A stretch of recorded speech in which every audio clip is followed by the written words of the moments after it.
Olá, sejam todos muito bem-vindos a mais um Resenha. Hoje o nosso bate-papo é sobre educação.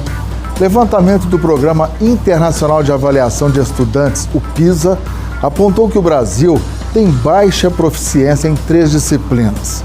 Mais de 60% dos brasileiros, por exemplo, com 15 anos, não possuem nível básico em matemática. Em ciências, o número chega a 55%. E em leitura, a 50%. Aqui no estúdio, a gente discute o assunto, com a pedagoga Fabiana Moraes. Ela é especialista em gestão e supervisão educacional. Fabiana, bom dia, muito bem-vinda, tudo bem? Tudo bem. Os resultados do PISA, desse Programa Internacional de Avaliação, referentes ao Brasil, não vêm bem há algum tempo. A senhora se assustou com os últimos dados? Olha, a gente espera sempre que tenha algum avanço, né? Considerando que entre 2000, que quando foi a primeira realização, de 2000 até ali 2009, ele conseguiu dar ali uma crescida da primeira versão de 2000 até o ano de 2009. A gente acredita que naquela época é porque as políticas públicas estavam voltadas a esses programas que davam subsídios às famílias, auxílios, e aí as crianças tinham que estar matriculadas na escola para que pudesse estar... Ou seja, programas assistenciais. Exatamente. Que tinham como contrapartida a presença da criança na escola. Então ali houve um crescimento porque não tinha até então. Então ali já deu uma avançada. Só que agora a gente está estagnado, né? A gente não tem conseguido... Desde 2009 para cá nós estamos meio patinando. Isso, não temos conseguido avançar. É interessante essa primeira colocação da nossa convidada, e que nos faz pensar ou refletir sobre uma outra questão. O problema está na permanência da criança na escola com conteúdos muito abaixo das expectativas, ou da não presença de crianças na escola? Onde que está o foco Inicialmente, central? como eu falei em 2000, tinha pouca criança matriculada, a maioria estava fora da escola. Mas agora a gente tem. O problema, a gente observa que está no profissional, na valorização do profissional, né? A gente andou lendo algumas notícias que depois que saiu o resultado de 2018, a gente observou que a maioria dos países que tem um bom desenvolvimento no PISA, eles valorizam o profissional da educação, não é? Eles têm investimento, é uma profissão atrativa pelo salário, né? E esses profissionais, eles têm uma formação continuada, não é? Então, talvez para o nosso caso, seria investir mais na educação, que as políticas públicas investissem um valor significativo para a educação, que aí a gente teria resultados bem melhores. Robson. Ter alguém de educação é sempre bom, colocar na pauta. A gente ficou um pouco assustado, eu me lembro que acho que foi nessa pesquisa anterior, falavam que o brasileiro lia, até conseguia ler, mas não conseguia entender. Eu sei que a sua experiência vai entre escola pública e escola privada. Sim. Existe um hiato muito grande entre elas. O que você consideraria que provoca essa diferença tão grande? Quando a gente vai avaliar, a gente conta diferenças realmente muito grandes entre uma escola e outra. Tá. Onde é que está o problema maior? Eu posso te falar de uma experiência que eu tive no município aqui do Maranhão, em que tinha dia que os alunos não tinham lanche, né? E aí, se a gente não tivesse alguma coisa para levar, nós, os professores, então o senhor vê por aí, que se o aluno está ali para aprender, e aí a gente sabe como é que a gente sente quando a gente está com fome, ele não consegue se concentrar, né? E um aluno da escola privada, ele tem todo um aparato de bons profissionais, fora a questão do ambiente, né? Da qualidade, né? Tem escolas que a gente vê em municípios aí afora, aqui no nosso estado, que não tem nenhuma estrutura de alvenaria, né? Não tem nem mesmo banheiro, né? Daquela casinha de palha.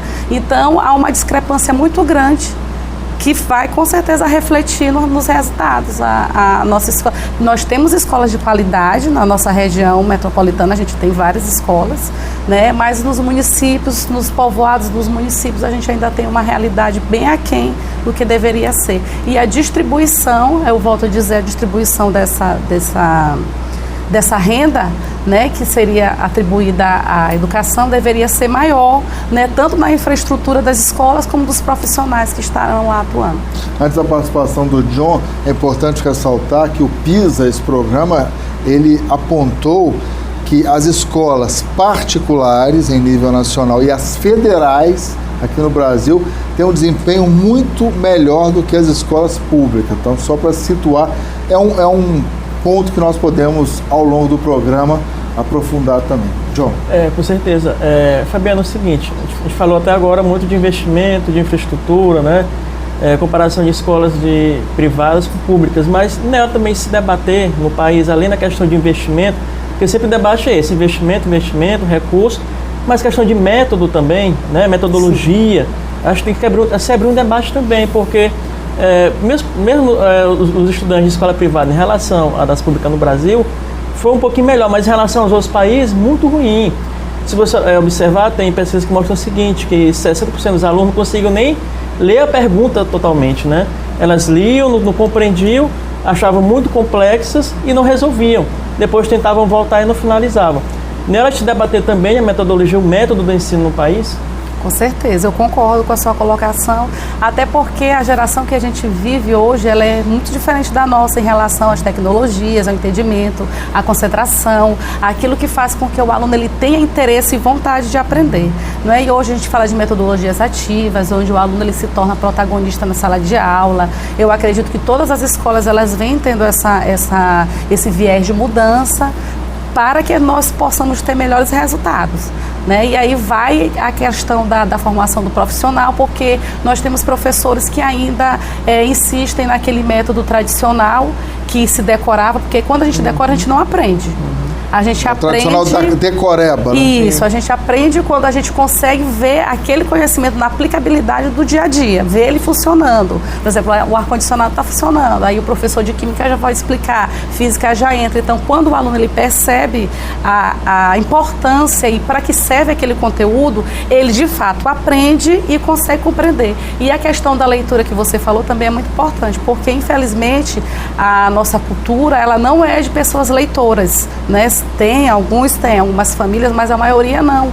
Então, os alunos, eles vão basicamente lendo por obrigação e fica aquela falta de compreensão de, além de ler, saber o que realmente aquela pergunta, qual é o direcionamento que a pergunta quer. Agora, é interessante porque ao longo do programa nós vamos destacando aqui alguns dados dessa pesquisa. Quando comparado com países da América do Sul, analisados pelo PISA, o Brasil é o pior país em matemática, está empatado com a Argentina, respectivamente. Em ciências, o Brasil também fica em último lugar, junto com Argentina e Peru. Ou seja, são dados muito preocupantes, né? Se levarmos em consideração a América Latina está muito atrás dos continentes europeu, asiático e norte-americano. Isso. E desses países, eu estive pesquisando que o Chile, ele teve um crescimento bem maior do que o Brasil em relação ao que a gente apontou no último 2015. E aí eles falam justamente naquela questão que eu falei há pouco da valorização do profissional, né? O que foi que eles fizeram, porque o PISA, ele vem ser um espelho para cada país, ver como é que está o retrato dele, como é que ele tem tratado a educação, né? Então, fazendo um comparativo com outros países, a gente sempre observa que esse investimento, atrair pessoas, porque, olha, veja bem, um curso de direito, né? A pessoa visualiza logo vários cargos que vai gerar bastante renda, pode ser um juiz, um promotor, um advogado nesse sentido, um delegado, né?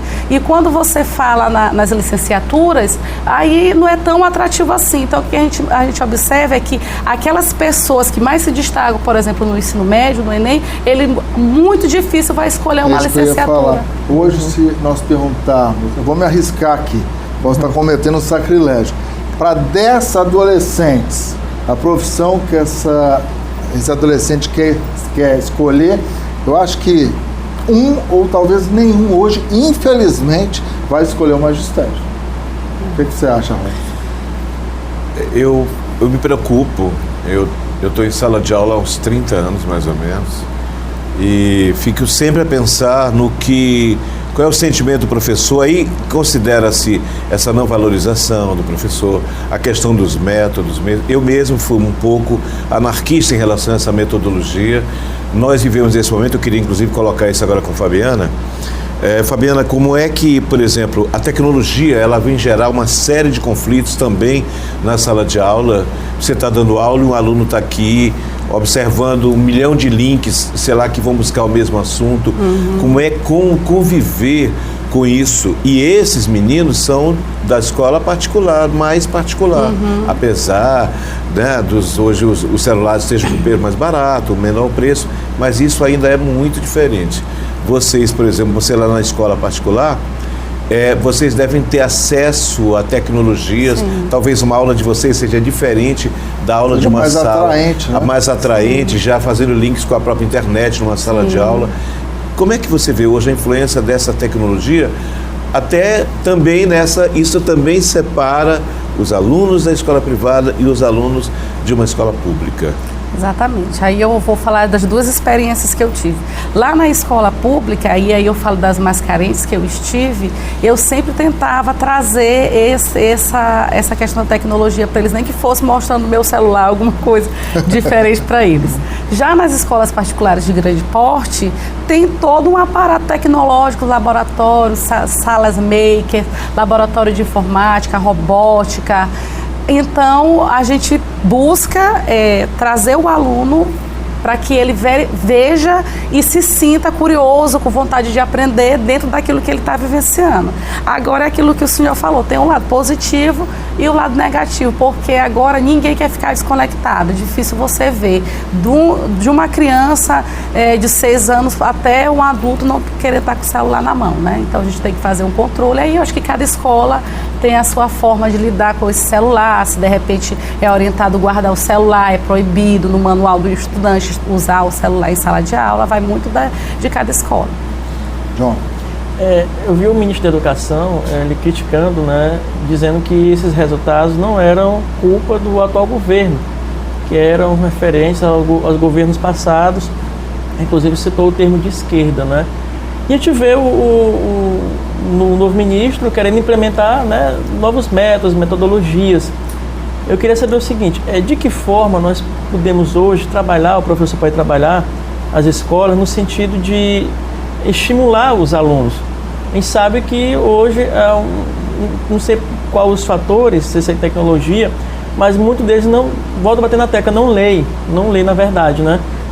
Eu queria saber assim, o que as escolas, que os professores, né, estão pensando, trabalhando no sentido de estimular o aluno, mais no sentido de aprender, né, de querer já desde cedo querer uma profissão, de um engajamento, da resiliência, o que perpassa em relação aos professores e às escolas. No ensino médio, né? Ensino Isso. médio, qual digamos, o senso, né, de você ter para um aluno que já quer fazer medicina, tantas aulas de matemática, por exemplo? Não está na hora da gente mexer, mas de fato, nessa grade curricular, deixando ela mais específica para a escolha que o aluno fizer? Na proposta agora da BNCC, vem grandes mudanças em relação a isso. A BNCC é o quê? Só para situar o nosso telespectador. Base Curricular Comum Nacional. Base Curricular Comum Nacional. Então, ela vem trazer orientações para que as aulas elas sejam por área de conhecimento. E aí amarra mais as tecnologias que já vai juntar, então vai ter uma boa mudança aí. Em relação à leitura, todas as escolas, eu acho que mesmo ela sendo pública ou particular, dependendo da gestão, sempre tem um trabalho voltado para a leitura, com projetos, com metodologias de projetos, né? Então, nessa linha da pedagogia dos projetos, você faz todas as aulas que envolvam livros, trabalhos, aulas que vão para a biblioteca, não é? Onde o aluno está sendo estimulado, sempre sendo estimulado a estar fazendo leituras, né? Com palestra com as famílias, incentivando. Eu gostei dessa palavra. Estimulado, talvez seja o grande desafio de hoje. Isso. Provocar o aluno, estimular o aluno. Antes da sua próxima participação, Robson, foram 4 edições do PISA e o desempenho escolar, presta atenção porque isso é importante, o desempenho escolar não caminhou junto dos investimentos que o governo federal fez na educação básica. Em 2009, por exemplo, primeiro ano do período de estagnação dos índices, foram gastos 18 bilhões de reais. Já em 2018, ano passado, o número saltou para 39 bilhões de reais. Ou seja, no que diz respeito ao dinheiro, à grana investida, houve um aumento de 116%. Então, talvez o problema não seja, nesse caso de investimentos, a falta de dinheiro, né? É uma outra reflexão para nós fazermos aqui, né, Rob? É como fazer, como utilizar. Eu acho que não adianta só o dinheiro. Eu queria fazer 2 observações e comungar essa ideia com Fabiana. Eu me guio pelo professor Rubem Alves, que é para mim, assim, um farol a nos iluminar. E ele usou exatamente a expressão que você utilizava, que é preciso, talvez o próprio nome professor, a gente vai rever esse nome. E ele fala de provocador. Ele fala da teoria do espanto, que é gerar no aluno um espanto para que ele saia, tenha a curiosidade de buscar aquele tema. Que eu acho que é esse que é a ideia, acho que essa é a ideia para um futuro. Ele dizia, olha, todos os conteúdos estão na internet, os vídeos deles estão no YouTube, estão na internet, então o aluno vai lá. O correto é, talvez o professor no futuro vá dizer, olha, por aqui não é o melhor caminho para você buscar aquilo e provocá-lo para que ele possa buscar. Essa semana mesmo a gente já está falando que vai haver verba para eleições, mas tirar, por exemplo, o fundo eleitoral, vai retirar de educação. Isso me preocupa. Da saúde. Saúde e educação. Educação vai ser incluído também. Vai ser incluído também. O John conversava com a gente de manhã hoje sobre isso, aliás, na quinta-feira, e nós colocávamos exatamente isso. Então, peraí, qual é o futuro que se desenha, na tua experiência já desses 18 anos, qual é o futuro da educação, para onde vai? Será que nós vamos ter que reaprender a educar os métodos, como foram falados? Falamos de um crescimento de mais de 100%, mas não houve uma resposta nesses números. Para onde que a gente caminha, Fabiana? Eu acho que a fiscalização, né, dessas distribuições de renda e os cursos superiores, eu acredito que já devem estar se articulando para que essas novas licenciaturas já tenham, né, para quem esteja cursando, essas novas orientações, porque o curso de pedagogia, ele traz muita metodologia, são várias metodologias, cada disciplina tem um fundamento metodológico, que é estudado no curso de pedagogia, mas uma licenciatura, por exemplo, em História e Matemática, tem didática.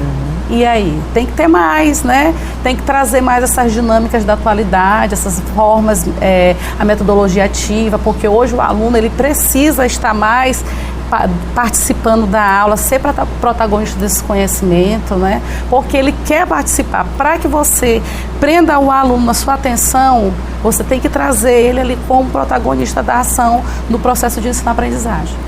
João, última participação. Bom, a gente já falando de aluno, agora falar de professor um pouquinho, né? Na sua avaliação, a senhora que já tem uma experiência um pouquinho maior, o que precisa aí em relação, a gente falou, desde o início eu toquei em estímulo, né, e método. Agora eu falo de professor no sentido de que forma os governos poderiam, por exemplo, investir melhor, trabalhar melhor, capacitar melhor, incentivar melhor os professores. O que a senhora vê em relação ao caso dos professores, neste caso, tira um pouquinho os alunos de questão? Olha, o professor, ele precisa ser valorizado, não é? A gente que está na educação, a gente vê como o professor, o senhor pode concordar comigo, que trabalha de manhã, de tarde e de noite. Então, para você ter uma qualidade, uma excelência no seu trabalho, você precisa ter tempo para planejar. O professor, ele é o profissional que ele não encerra o serviço dele na hora que encerra o expediente do administrativo. Ele vai na sua bagagem, provas, planejamentos para fazer. Então, se o professor tiver um salário que ele possa ter um emprego e ter outro momento para estudar, já seria um bom começo, né? Em relação à formação, é aquilo que a gente vem falando. É preciso investir, porque a gente, além de cobrar, tem que dar, né, o subsídio profissional para que ele possa atender a demanda, né, mostrando esses dados, né, dando ideias de como modificar essa metodologia para que a gente avance. Ou seja, os desafios são imensos e a educação vai continuar sendo pauta prioritária aqui no nosso Resenha e na nossa TV Difusora. Fabiana, muito obrigado pela atenção. Obrigada um bom fim de semana para a senhora. Amém, para nós. O Resenha faz um rápido intervalo e volta já já com os destaques da semana.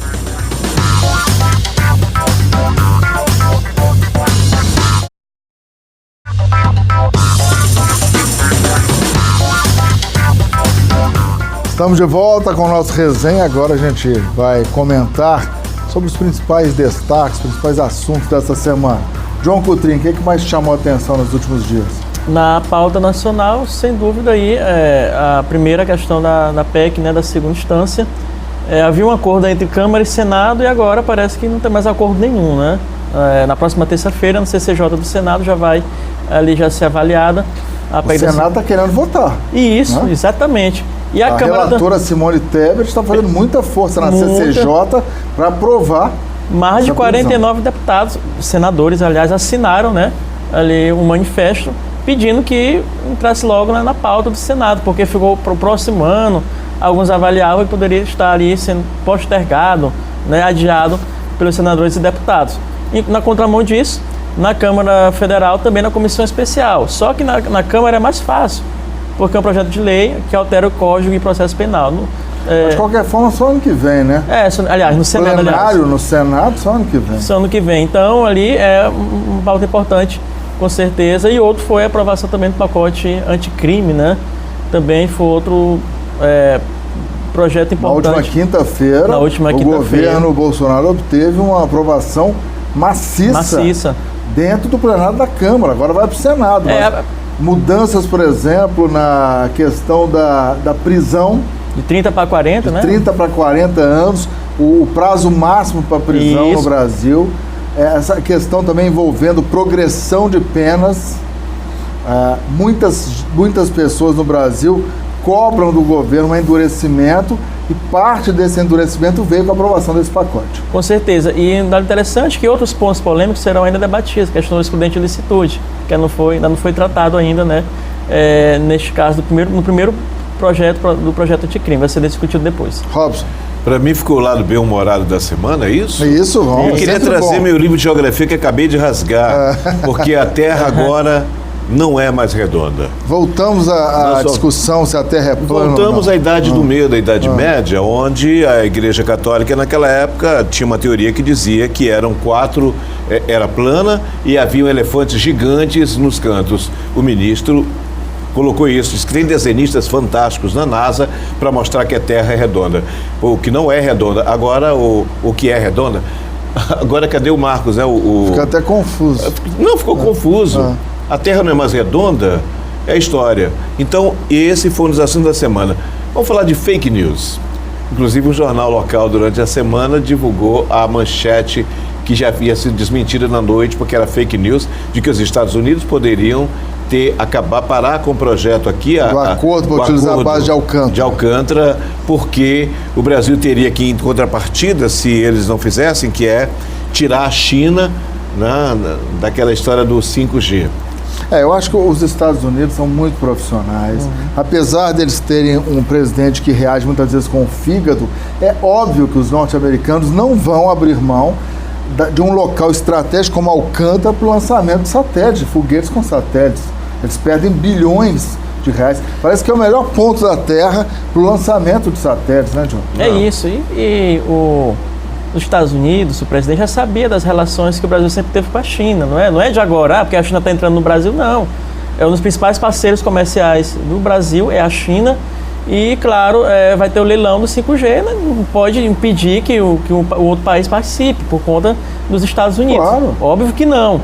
Então, é claro que o presidente deve aí entender isso, né, o presidente dos Estados Unidos. Então, a gente nem sabe ainda se haverá aquela retaliação em relação à taxação do ácido alumínio, que não foi concretizado, né? Tem que aguardar também, pode ter sido um blefe do Donald Trump.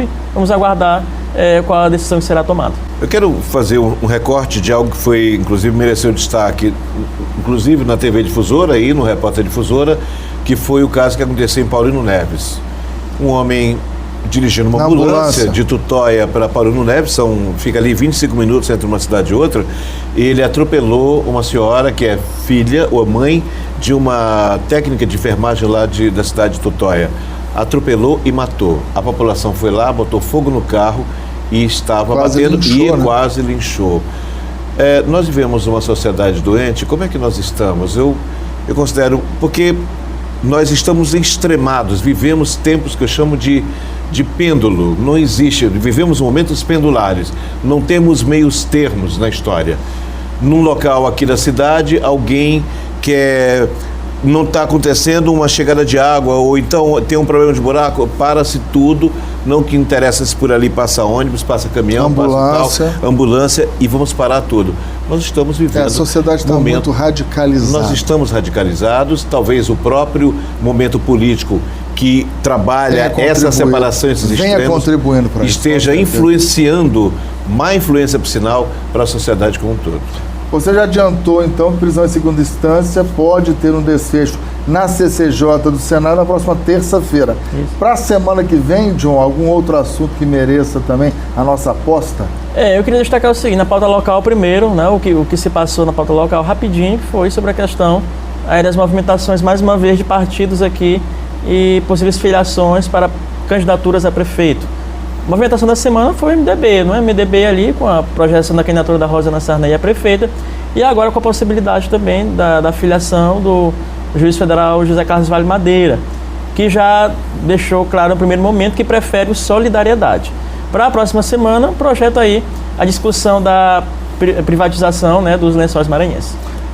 Vai continuar a nossa pauta. 10 segundos para você. Eu acho que ainda vão surgir outros. Isso. Rosiana, José Carlos Vale Madeira, mas a privatização também dos lençóis vai continuar a nossa pauta. Vai estar na pauta e a gente tem que ficar bastante atento. Companheiros, muito obrigado pela atenção. Um ótimo início de semana para todos. Resenha vai ficando por aqui. Você aproveite seu sábado, seu domingo. No próximo fim de semana a gente volta com mais uma edição do nosso programa e certamente com outros assuntos que interessam aqui ao Maranhão e ao nosso país. Até lá.